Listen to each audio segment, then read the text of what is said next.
Hi, welcome to Shalom, Ottawa, the January edition, and happy 2012 to all our viewers. My name is Benita Simiatiki, and we have three really interesting segments today. The first one regards Mitzvah Day, and we have on our show Stacey Segal, who is the chair of the 2012 Mitzvah Day Committee. And welcome, Stacey. Thank you.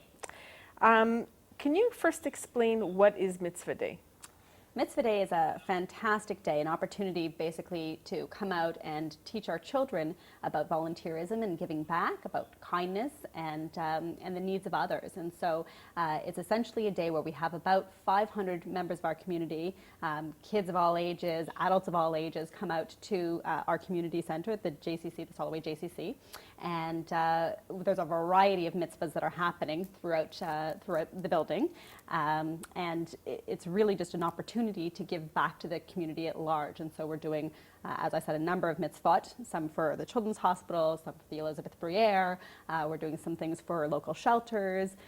So just a bunch of different activities going on, and a real great opportunity for kids to learn about giving back in a fun and exciting way.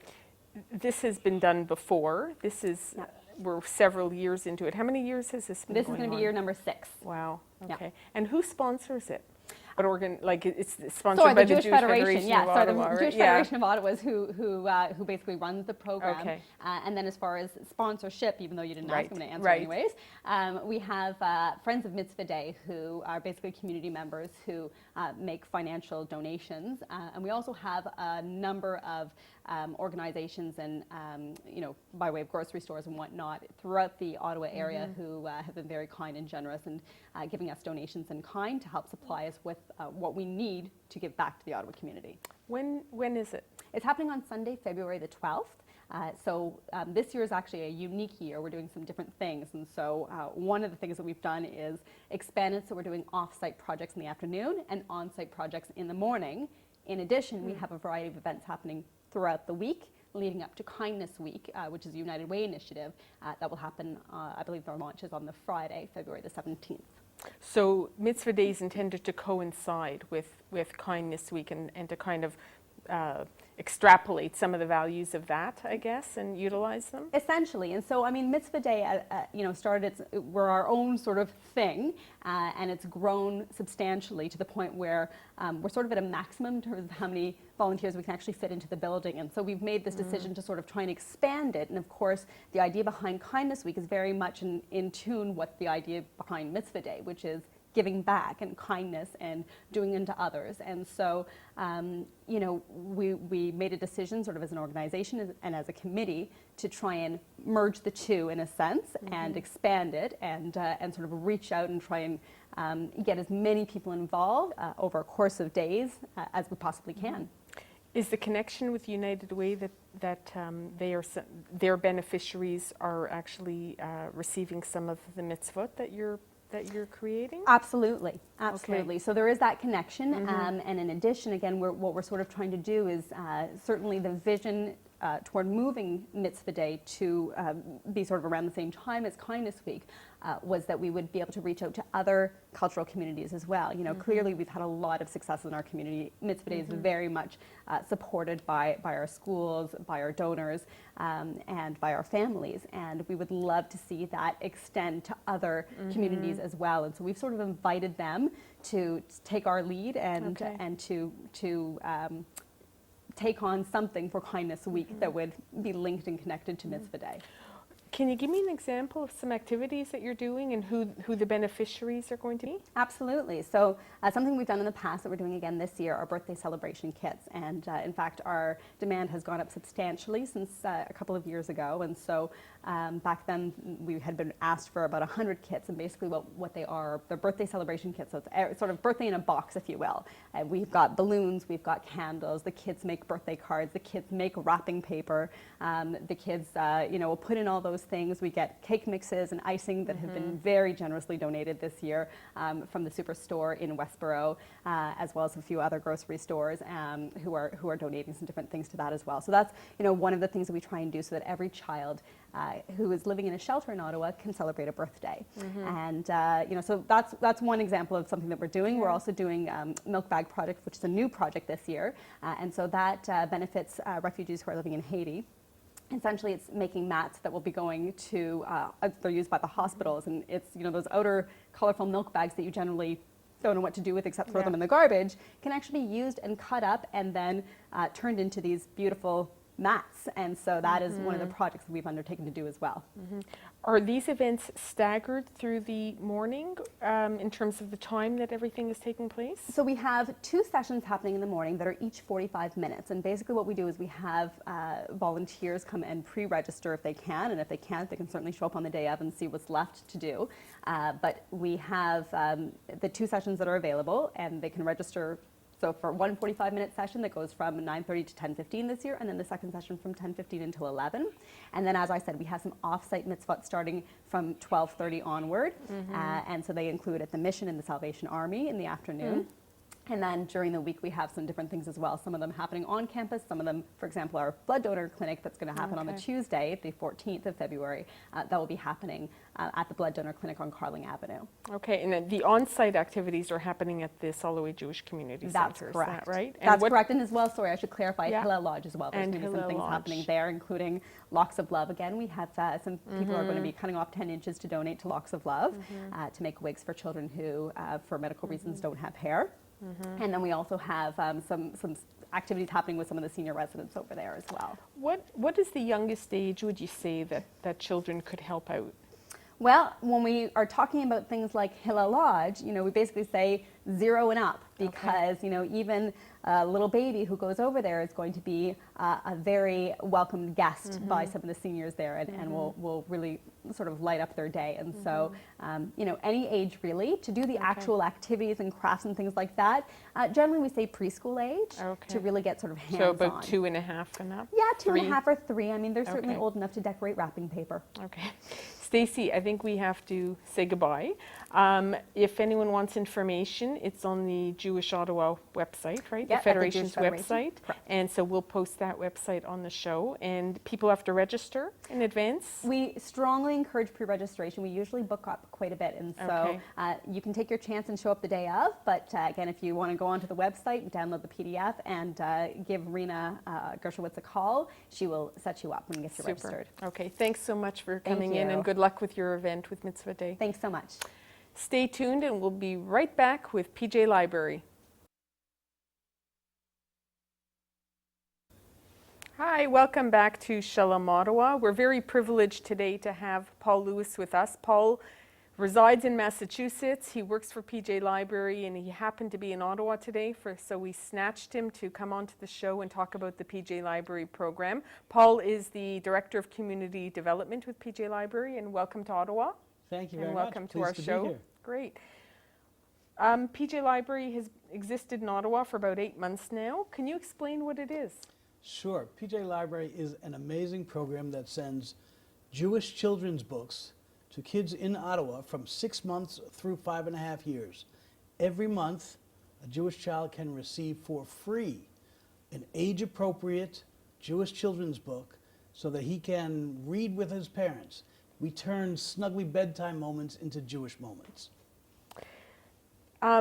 These books are sent free to the families, no catch. Always free to participants. Young Jewish families in Ottawa can receive this gift every single month. It costs them nothing. There is no barrier to participation in the PJ Library. You do not have to be a member of a synagogue. You do not have to be a member of the JCC. You do not have to be a donor to the Jewish Federation. Anyone raising Jewish children in Ottawa can participate in this. PJ for pajamas for those special nighttime moments. It's a gift from the Ottawa Jewish community to the young families out there. The Ottawa community is saying, we know you're out there, we care about you, we want to embrace you, and we want to bring you into and show you the incredible things that are going on in the Ottawa Jewish community. It's a wonderful gift. And it's aimed at ages 6 months to 5.5 years. Right. How many communities have this program going on? The PJ Library is a whole 6 years old itself. It's still a baby. And we are now in 160 plus communities That's amazing. throughout North America, all across the United States and in Canada, and we're growing. We have another 30 or 40 in the pipeline. 5 years ago, we started with a pilot program in Western Massachusetts with just 200 books. Now we have virtually every community involved in PJ Library, and we send out this month 92,000 books all over North America. What kind of feedback are you hearing from parents? This is the most amazing program because parents love it. They find that these books are meaningful to them in terms of the Jewish content. For some people, this is the only bit of Jewish literacy and Jewish understanding that comes into the home. And so it's a fantastic way to reconnect with roots of their heritage. The books are about holidays and about Jewish values, about giving charity, and about repairing the world. And so this is a way to teach your children universal and yet Jewish values. And so the parents love it. And in addition to just receiving the books, in many communities, as in Ottawa, people gather for PJ Library programs where the PJ Library subscribers are invited to get together for a program about Hanukkah or Rosh Hashanah or for Passover. So it's an amazing way to meet other young Jewish families as well. Excuse me, what would you say the benefits are to a community to having a PJ Library program in existence? That's a great question because the benefits are really clear for the families. They get to reconnect with their Jewish heritage. For the community, it's about finding Jews who are out there. Sometimes they don't know about them. One of the really interesting things about our experience with PJ Library, in many communities, almost every community has discovered Jewish people living in their community that they did not know about. We think that because of the synagogues and the JCC and Federation that we might know all the Jews in Ottawa here. But that's not true. There are many people who are not affiliated with synagogues or who have not joined the JCC for whatever reasons. And they're out there, but we just don't know about them as a Jewish community. PJ Library, because it's free, because there's no barrier to participation, a young Jewish family can say to a friend, do you know about PJ Library? Are you getting free books for your child? No, I don't know. What's this all about? And they say, well, you can do that. Well, I don't belong. No problem. You can also participate. And so for the community, it's about identifying Jewish families in the community that perhaps they may not have known. And then, once you have discovered them, then you can embrace them. Then you can say, well, come on in and check us out. We have synagogues of all flavors, okay? We have activities of all kinds for every family at wherever they are on their Jewish journey. And so it's fantastic for the families. It's fantastic for the community. I know you've had really, really positive feedback from interfaith families. Are there any examples that maybe you could shed light on? PJ Library is a wonderful gift for Jews of every variety. If a family is already affiliated with a synagogue and living a life that has Jewishness as a big part of their lives, it's a wonderful gift. It deepens their commitment. But we have found our experience has been wonderful with interfaith families. Sometimes interfaith families don't feel all that welcome. And so it's a little awkward. Will they accept my non-Jewish spouse or not?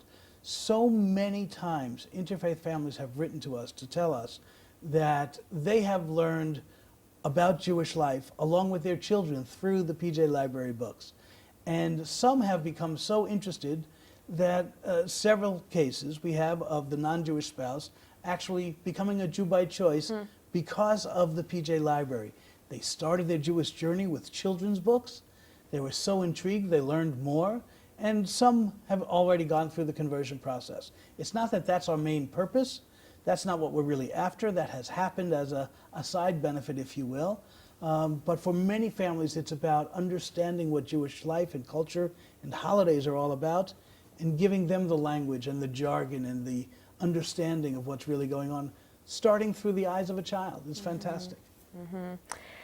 The person who started PJ Library, somebody named Harold Greenspoon. Can you talk about him and what his vision was, what prompted him to do this? Harold's an amazing man. He's 82 years old. He made a lot of money in the real estate world. And 15, 18 years ago, he started a foundation that started to give away a lot of money. The man has given away more than $100 million in the last 12 or 15 years. So he's a big-time philanthropist. He was inspired actually by Dolly Parton to start the PJ Library. I know that sounds kind of strange, but it's true. Dolly Parton runs a program called the Inspiration Library that gives books to inner city and poor rural children. Harold heard about this and became a local sponsor in Western Massachusetts. Then he said, wait a moment, how can I put a Jewish lens on this? How can we do this through Jewish eyes? We are the people of the book, right? So he had conversations and plans, and the PJ Library was born from that. And it's been an amazing story and an amazing growth. It's the hottest thing in the Jewish world because it connects young Jewish families to the community and to themselves. Do you think he ever foresaw that it would, grow to 160 communities and 92,000 books a month? Oh, I don't know that you could ever dream that large, but it has really happened, and now the dream is to get even larger. We have expanded and have gone worldwide. We expanded it to Canada a few years ago. Now we have a program in Israel that's 120,000 books on top of the 92,000 that we do in North America. It's unbelievable. Can you talk, Paul, briefly about the quality of the books? Sure. The books are fantastic, many of which are award winners, including, parents will know, Caldecott award-winning books, things like that. We have a book selection committee that meets every month to review manuscripts and publish books and to make sure that they are appropriate with Jewish content that works, and to make sure they're age appropriate for each age. And these are folks who are experts in early childhood education and in Jewish education. So they're vetted very carefully. We see dozens and dozens of books every single month. We really pick the cream of the crop. Well, I think we have to start wrapping up. How do you register? Or find out more information about It's it? so easy. We make it very easy for you. Go online, pjlibrary.org. pjlibrary.org. That's all you need to know. That's all you need to know. You'll find the little communities, you'll find Pick Ottawa, your community. and you can enroll through the Ottawa page on the website. Okay, Paul, thank you so much for coming in. It's been a pleasure to have an outsider, someone not from Ottawa, on this show. My pleasure. And good luck with your expansion across the world with PJ Library. Great. PJ's taking over. Thanks so much. Okay, please stay tuned, and we'll be right back with a surprise play from Yitzhak Rabin High School.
Hi, welcome back to Shalom, Ottawa. We have two guests with us today from Yitzhak Rabin High School.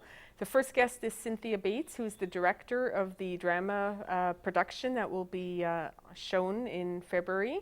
And she brought along one of the student actors, Itzy Kamil, and welcome to both of you. Thank you. Thank you. Cynthia, we'll start with you. What is the show that you're putting on? This year, for a change of pace, we're doing a drama, Death of a Salesman, a classic by Arthur Miller. Yeah. And why did you pick that play? Oh, that would be very complicated to explain.